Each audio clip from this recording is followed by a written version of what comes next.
Hi friends, welcome back to our step study. Today we're on step 6 of the 12 steps of AA and Al-Anon. My name is Michelle Fondin and I'm the author of Help, I Think My Loved One is an Alcoholic, a survival guide for lovers, family, and friends. And I'm so excited to have you here for our step study. If you haven't watched the first 5 steps, please go back and watch those videos first before coming to step 6. And if you just happen to be on step 6 because that is the step you're working on, that's totally fine. You can start with this video or just watch this video, which I hope you watch the other 5. Now, one little reminder about the step study is that I am in the same position as you guys are. I don't have any greater authority than you have. I'm in the exact same boat. So these videos are uniquely my perspective and my interpretation of the 12 steps. The interpretation is going to be totally different for each person, and you're going to probably get a little bit different spin on each of the steps as you read through it the first time, as you read through it the second time, and as you read through it the third and fourth time. That brings me to my next point, which is it's very easy to breeze through all of the 12 steps in the first go. Perhaps you want to take 1 step per week and work on it because you're really raring to go and you just want to work through those steps. But just know that personal development does take time. I'm 46 years old and I'm still working on personal development each and every day. I'm always trying to do research on how I can better myself and how I can uncover my own personal defects, for example, and try to do things better the next time around. And even in these videos, I really try to study the videos, look at them, look at different YouTubers and see how they have tricks, tips, and techniques, even to make the videos better, more succinct, perhaps edited better. So as you're going through the 12 steps, just know that even though you're on step 6 today, that it's totally normal to backtrack and work through the first 5 steps again leading up to step 6. Or even if you make it all the way to step 12, it's a good idea to go back then to step 1 and start the process all over again. Because we're like onions, if you will, to quote Shrek. So we're like onions, and each time you work on personal development, you uncover yet another layer of your personality, of your person, and of your history. Each time you work through the 12 steps, you will get something different each and every time. When you're coming at the steps from a more advanced perspective, you can get a little more out of the steps each and every time. Now, you don't have to be a recovering alcoholic or a loved one of an alcoholic to work through these 12 steps. These 12 steps are great for personal development in general. So let's get back to step 6. Step 6 is we're entirely ready to have God remove all these defects of character. Now, I read this because I wanted to get it right. The wording is a little bit bizarre. It's not wording that I would select in the way that it's selected. However, the words are there and they're there for a purpose. Let's look at steps 4, 5, leading up to 6. In step 4, we took a fearless searching inventory of our personal defects, our personal flaws. Just look at them as like, what's wrong with me? Why do I do things a certain way? Why do I keep lying to people? Why do I keep not showing up on time? Whatever your bad habits that you've developed, those are your personal defects. And it doesn't have to be super blatant. It doesn't have to be all the time. It could just mean sometimes. So sometimes you happen to fib a little bit or expand and tell the story in a different way or elaborate. Or perhaps there are certain people that you always show up late for or you tend to procrastinate on projects. So just looking at these personal character defects, perhaps moral character defects, and just recognizing them. That's step 4, is really listing those, looking through them, having scrutiny in order to really go through every aspect of your personality, perhaps using a workbook. I know in Al-Anon there's an entire workbook on step 4. In AA, I don't know how they really work through those steps as far as workbooks are concerned. I know you work with your sponsor. However, I'm not sure if there's a methodology to work through step 4. Then step 5 is all about telling people. We discussed this in the last video. It's about telling yourself, telling God, and telling another human being. We said dogs and cats and Parrots and squirrels don't tend to work. You have to tell another human being that you trust. It's all about recognizing those personal defects, telling God, yourself, another person. And step 6 is really asking God to help remove those personal defects or those character flaws. And this is a really important step because it's about your spiritual journey. It's about putting your faith and trust in your higher power and asking your higher power to help remove these personal defects. One thing I want to emphasize, and this is so important to emphasize this, is it's not as if God has a magic wand and he's just going to wave that magic wand, and as soon as you open up in step 6 and say, God, take away my personal defects, that God's going to do it. That's generally not how it works. For some people, when they come to this point in personal development, sometimes they're at the juncture at which they're just ready to give up those personal defects, whatever they are. Let's just take the case of lying or embellishing, as I say. Some people like to embellish. They don't lie as much as embellish the truth to make it look prettier than it actually is. But let's just say not telling the truth, lying, embellishing reality, perhaps creating an alternate reality to make it look prettier than it actually is. And when they come to the point of coming into step 6, they're just ready. They're just tired of it. They're tired of keeping up with the stories that they tell. Maybe they're telling stories to one person and another person, and they can't keep track of the stories that they tell to each person. At times, when people come to this juncture, they're just ready to give it up. So asking God is pretty easy. Letting it go is pretty easy because they're just ready. And at other times, if there's a personal defect that you've really been struggling with for a really super long time, and it's developed into such a habit that it's really hard for you to let that go, the point of surrender, when you ask God, please help me with this personal defect. I don't know what else to do. I don't know how to stop this. I'm not sure how to stop this. I want to stop it. I recognize it's an issue. I recognize it's a problem, but I don't know how to do it. Could you please help me?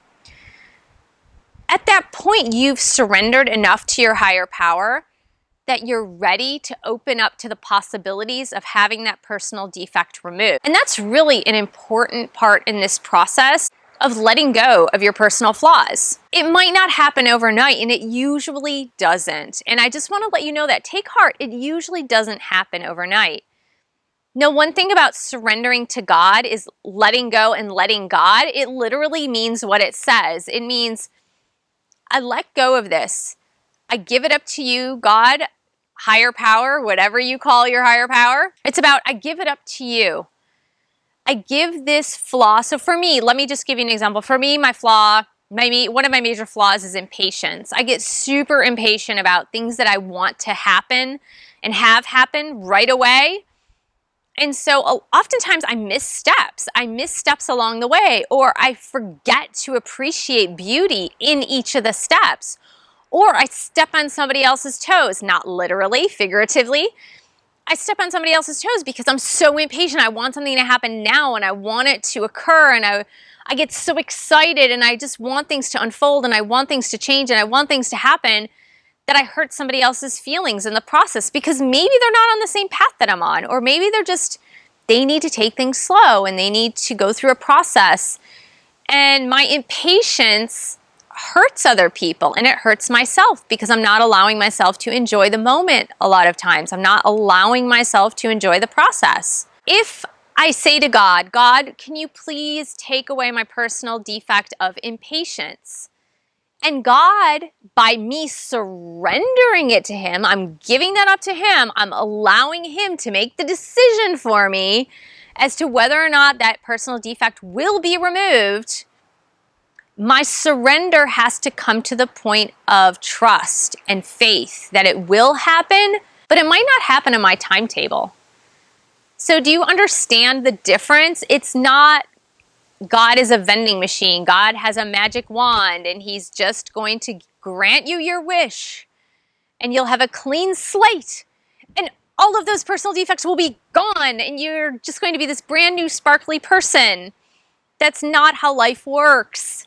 And I know when you come to this point of coming to step 6 and you've been through so much, whether you're a recovering alcoholic and addict or whether you're someone who loves an alcoholic or addict, and there's been so much pain and there's been so much suffering, and you've caused your own suffering, and the actions and experiences and personal defects of the people that you love have exacerbated this sense of pain within you.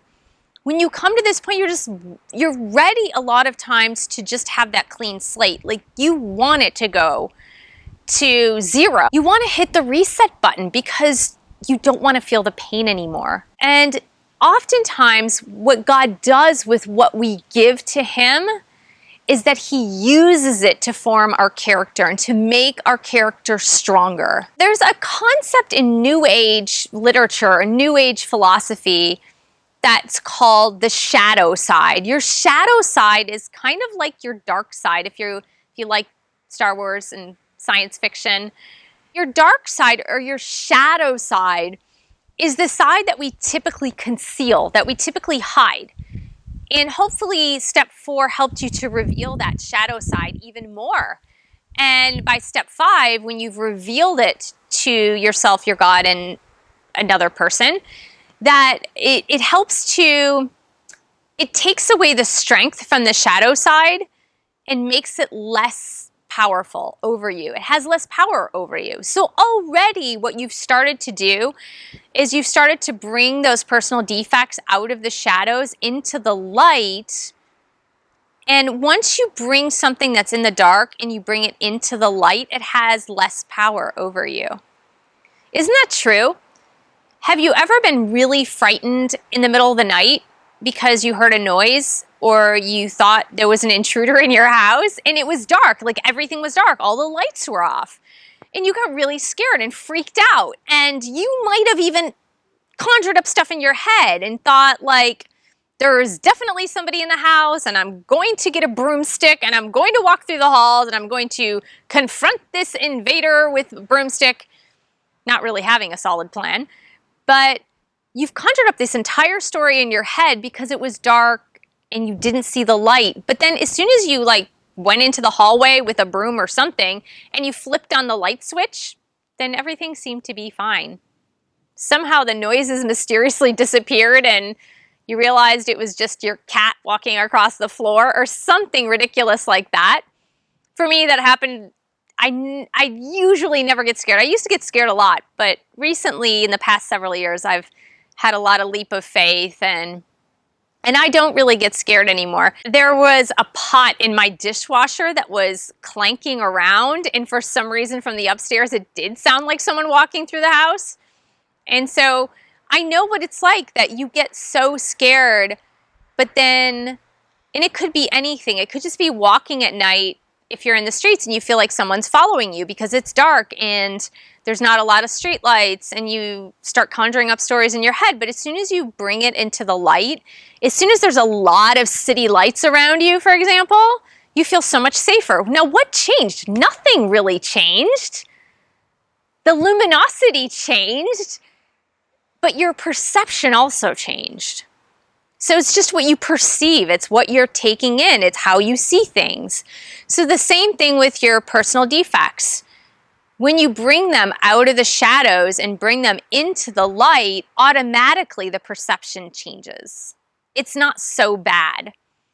So even if God doesn't remove all of your personal defects right away, or even if God says to you, you know what, I'd like you to hold on to these for a little while longer because there's something else you need to learn here.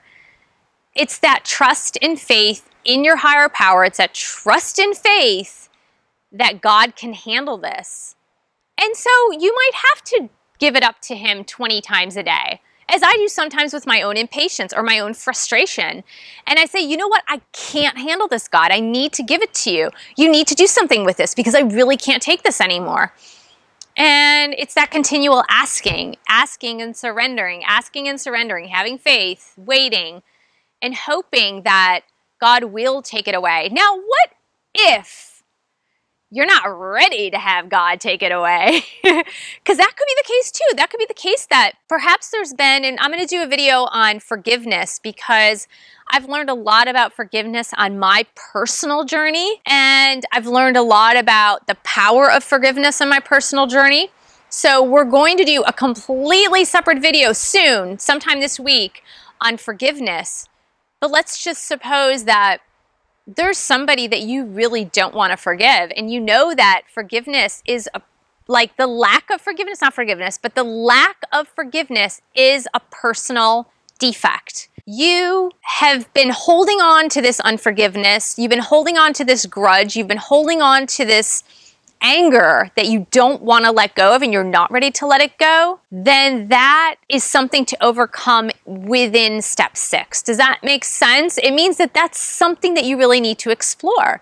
You need to explore, like, why wouldn't I want to let go of the personal defects that I now recognize? Because when you don't recognize them, you can't let them go. When you don't recognize them, you can't share it with anybody else because you don't even recognize it. And maybe some people around you pointed out those personal flaws, but you didn't want to see it, so you didn't believe it, right? And if you're an alcoholic in recovery, you know exactly what I'm talking about. So if somebody said to you, you know, you drink a lot, you know you're probably an alcoholic, you know your reaction, right? Your reaction was like, screw you. You drink too much, right? Or I don't drink too much. Have you seen so-and-so at the end of the bar?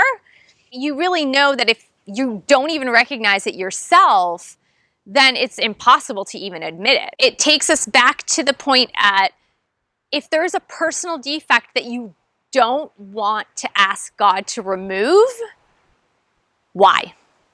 Explore why. And that's your job in step 6, is if you can't do it yet, figure it out. Figure out why you need to hold on to this.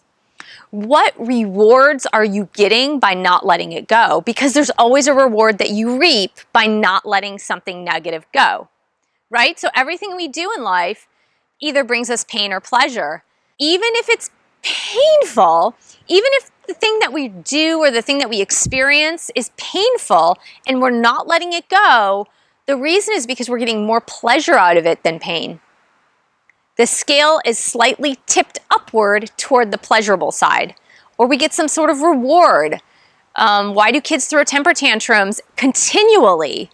It's because their parents reward them with attention for those temper tantrums.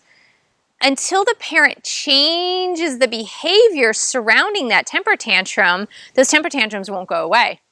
So a couple things that parents can do is they can lovingly hold their child to their chest until the child has calmed down and just not say a word. They can walk out of the room temporarily and say, "You're safe. I'm here for you if you need me. I will be in the next room. When you're ready to talk things through, I'm ready to listen." So those are a couple of ways that the negative reinforcement is not going to be exacerbated for that child by giving them some pleasure surrounding that negativity, if that makes sense. So the parent that shouts at them or gives them a whole lot of attention by like, "Oh yeah, you always do this, you always throw yourself down and you're always asking for things in the store, la la la la la." Well, what that child is learning is that, oh, I get attention when this is good. This is what I wanted. The same thing with the personal defects is that if there's some negative behavior within you or some character flaw within you, but you're getting a reward out of it, then you might not want to let it go yet. The good thing to do is just to explore that. Explore the why. Why don't I want to let this go? What am I getting out of it that is bringing me some sort of pleasure, some sort of reward? Why is it more painful to let go of this? So that is step 6. I'm so excited for you guys. We're halfway through. And stay tuned for step 7. I'll see you in the next video.